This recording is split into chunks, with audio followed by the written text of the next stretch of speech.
স্থানীয় সময় শুক্রবার রাতে হঠাৎ করেই উত্তপ্ত হয়ে ওঠে কিরগিজস্তানের রাজধানী বিশকেকের বিশ্ববিদ্যালয়ের ক্যাম্পাস।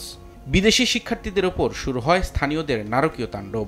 এরপরই অন্যান্য বিশ্ববিদ্যালয়েও ছড়িয়ে পড়ে সংঘাত। বিদেশি শিক্ষার্থীদের ওপর স্থানীয়দের হামলার ভিডিও ছড়িয়ে পড়ে সামাজিক যোগাযোগ মাধ্যমে। এতে দেখা যায় রাস্তায় পড়ে থাকা ছাত্রদের চলছে মারধর। এছাড়া বিভিন্ন হোস্টেলে ঢুকেও তাদের মারধর করা হয়।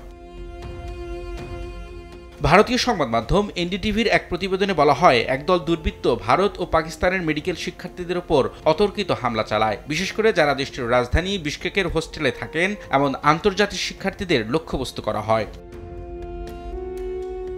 ভারতীয় গণমাধ্যম নিউজ 9-এর প্রতিবেদনেও দাবি করা হয়, কিরগিজস্তানের দুর্বৃত্তদের হামলায় নিহত 4 জন পাকিস্তানি।